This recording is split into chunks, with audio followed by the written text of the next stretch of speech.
Assalamualaikum warahmatullahi wabarakatuh.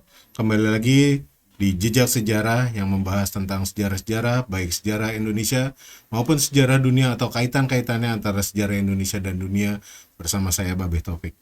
Sebelum kita mulai, untuk kali ini kita akan membahas tentang Sumpah Pemuda, tapi sebelum mulai kita tentang bahasannya, jangan lupa subscribe, kemudian nyalakan lonceng supaya teman-teman semua historian lover tidak ketinggalan akan video-video yang sudah kami tampilkan atau akan kami keluarkan nanti di kemudian hari.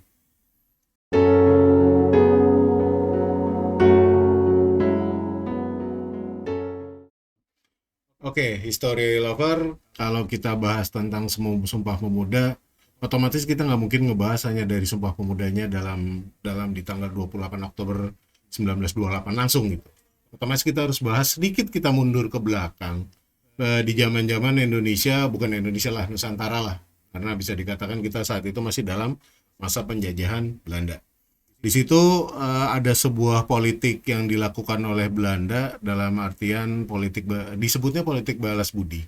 Karena Belanda merasa bahwa apa yang dia dapat itu dari Indonesia, terutama dari Nusantara, itu sudah cukup banyak dan harus ada balasan bagi rakyat Indonesia dari kompensasi kekayaan alam yang sudah dibawa oleh Belanda. Dilakukanlah sebuah politik etis. Mungkin kalau secara kita lihat secara mendalam, bentuk politik etis itu ada irigasi, emigrasi, dan edukasi. Mungkin dua yang imigrasi dan yang imigrasi ini nggak terlalu berpengaruh besar terhadap bangsa Indonesia. Eh, Kedua hal ini lebih diutamakan atau lebih menguntungkan bagi pengusaha-pengusaha Belanda. Dengan adanya irigasi, lahan mereka bisa dapat pengairan lebih baik sehingga tanaman mereka dapat tumbuh subur. Kemudian dengan imigrasi, mereka mendapatkan tenaga kerja yang murah. Itu yang mereka dapatkan, walaupun seolah-olah dibungkus oleh politik balas budi, sebuah politik kebaikan yang tersampaikan. Tapi sebenarnya yang paling mengena bagi bangsa Indonesia itu adalah edukasi. Walaupun kalau secara niatan dari bangsa Belanda, edukasi pun jatuhnya sebenarnya untuk memenuhi tenaga-tenaga administrasi di mungkin perusahaan, di pemerintahan dan sebagainya. Namun dengan adanya edukasi ini, mau nggak mau akhirnya bangsa Indonesia mulai terbuka, mulai membaca, literasinya dapat, kemudian mereka tahu arti perkembangan dunia dan lain sebagainya, dan ini akhirnya memicu tingkat ke aware, tuh kewaspadaan dari bangsa Indonesia, terutama yang sudah mendapatkan edukasi.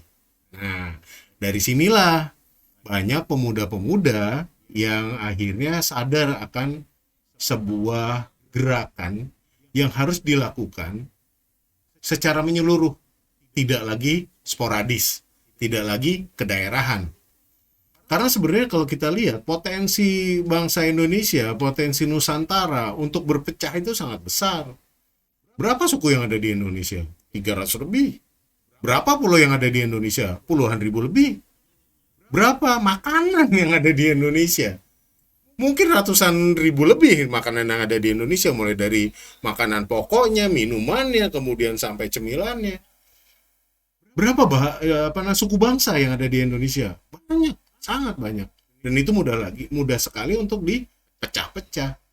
Jadi butuh sebuah hal yang menyatukan bagi bangsa Indonesia. Dan ini ternyata yang terpikirkan oleh pemuda-pemuda yang memang mereka sudah terpapar oleh edukasi itu. Mau nggak mau, akhirnya mereka merencanakan sebuah pertemuan besar pemuda-pemuda Indonesia, bagaimana mereka supaya bisa lepas dari kungkungan Belanda, lepas dari penjajahan. Mereka ingin bebas, mereka ingin merdeka, dan itu memang sifatnya pemuda. Sifatnya pemuda itu mereka ingin bebas, ingin merdeka, ingin berkreasi, dan melakukan sesuatu yang mungkin menjadi impian mereka, karena disitulah sifat dasar dari para pemuda. Dan ini menjadi sebuah uniknya apa ya, tadi balik lagi, pemuda yang punya inisiatif, bukan golongan tua, bukan mereka-mereka yang ibaratnya para priai dan sebagainya, justru malah pemuda yang ingin menyatukan bangsa ini gitu. Dan satu hal yang bisa menyatukan bangsa ini, dan kalau kita lihat konteksnya dari Sumpah Pemuda yang Ikrar Sumpah Pemuda di 28 Oktober 1928 itu, bisa dikatakan yang pertama adalah berbangsa yang satu, bangsa Indonesia, bertanah air yang satu, tanah air Indonesia, berbahasa yang satu, bahasa Indonesia. Di dua yang pertama, bisa kita katakan ini adalah sebuah keyakinan. Keyakinan bagi bangsa Indonesia bahwa mereka adalah bangsa yang satu. Mereka adalah tanah air yang satu. Tapi kalau bahasa itu adalah sebuah amal, sebuah bentuk nyata dari sebuah persatuan. Dan kita akan merasakan bagaimana kita bertemu dengan orang yang sedaerah dengan bahasa yang sama. Dan kita tahu mereka adalah saudara kita dari daerah yang sama, itu dari bahasa. Dan itu yang sangat menyatukan. Dan hebatnya lagi bisa dikatakan adalah mungkin kalau kita kupas lagi masalah Sumpah Pemuda, kalau tidak ada Sumpah Pemuda, mungkin proklamasi kita pakai bahasa Belanda. Dan itu yang unik, itu sesuatu yang unik bahwa bentuk proklamasi yang simple, sesimpel hanya beberapa paragraf, dan itu paragraf hanya dalam bentuk beberapa kalimat, tapi dengan bahasa kita sendiri, itu adalah sesuatu yang bisa menyatukan, menggelorakan perjuangan bangsa Indonesia sehingga akhirnya bisa bersatu, bisa bergabung untuk membangun bangsa ini dengan segala tantangannya, dengan segala ujiannya, dengan segala perbedaannya tadi. Bisa dibayangkan, history lover, bagaimana kita bisa mudah terpecah, bagaimana kita dengan gampangnya lah kalau seandainya kita nggak bisa bersatu itu kita mudah hancur. Itu merupakan sebuah sebuah keniscayaan lah, sebuah yang pasti akan terjadi kalau kita nggak bisa bersatu dan disatukan itu dalam bahasa. Dan itu kan sebenarnya sudah terjadi pada saat masa Republik Indonesia Serikat, bagaimana kita dipecah-pecah oleh perjanjian yang dilakukan oleh Belanda, tapi akhirnya ya perasaan senasib dengan bahasa itu yang membuat kita akhirnya tetap bersatu. Dan inilah sebenarnya nilai-nilai yang bisa kita ambil dari Sumpah Pemuda, bagaimana hebatnya mereka mendesain sebuah sumpah, mendesain sebuah pertemuan yang akhirnya menyatukan. Karena pada dasarnya kalau kita lihat di sana ada Muhammad Yamin, di sana ada Sugondo Joyo Puspito, di sana ada W.R. Supratman. Walaupun W.R. Supratman tidak merasakan kemerdekaan, beliau sudah meninggal sebelum kemerdekaan terjadi. Tapi tokoh-tokoh yang ada di Sumpah Pemuda ini otomatis mereka adalah yang menjalankan pemerintahan pada saat itu. Jadi memang pemuda di 1928 itu yang akhirnya adalah pemuda-pemuda yang mempertahankan Indonesia di 1945 dan seterusnya. Walaupun ada beberapa mungkin yang jalannya berbeda, entah karena masalah pandangan dan lain sebagainya, itu mungkin adalah sesuatu yang dari berjalannya waktu. Perubahan itu pasti sesuatu yang pasti itu adalah sebuah perubahan, dan perubahan itu kita nggak bisa tahu. Tapi yang jelas dengan bersatunya kita dalam bahasa, mungkin kalau history lover sudah pernah pergi jauh ke mungkin sampai ke luar negeri, di mana kita nggak yakin bahwa kita akan bertemu dengan bangsa sendiri, kemudian ada yang bisa berbahasa Indonesia. Wow, sesuatu. Saya punya saudara di sini, saya punya orang dekat saya di sini. Itu walaupun di negara orang, itu sangat terasa sekali. Jadi persatuan ini mutlak kita harus jaga, dan bahasa Indonesia ini ya jangan sampai hancur, jangan sampai luntur dari benak kita, dari mulut kita. Even kita harus meskipun kadang-kadang harus mix dengan bahasa luar, harus ada bahasa serapan.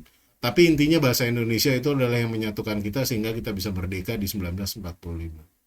Mungkin dari generasi Z atau Z, whatever lah, itu nggak menyadari hal ini. Tapi pada dasarnya itulah yang terjadi, bahwa dengan kita menggunakan bahasa Indonesia, itu menjadi sebuah pengokoh, menjadi sebuah keyakinan bahwa bangsa kita itu adalah bangsa yang besar, dan bangsa yang bisa bersatu, dan bangsa yang bisa bertoleransi dibanding dengan bangsa-bangsa lain yang ada di dunia. Perbedaan kita sangat besar. kita butuh alat penyatu, kita butuh pengikat yang paling kuat. Dan pengikat itu adalah bahasa Indonesia yang sudah diikrarkan, didengungkan dari 1928. Jadi itu mungkin yang bisa saya sampaikan. Ini adalah sebuah flashback kita terhadap Hari Sumpah Pemuda 28 Oktober 1928. Dan mungkin kalau kita bisa langsung ke museumnya, ke tempat ikrar itu disampaikan, itu akan seru. Dan kami akan mengajak Anda untuk bisa ke sana.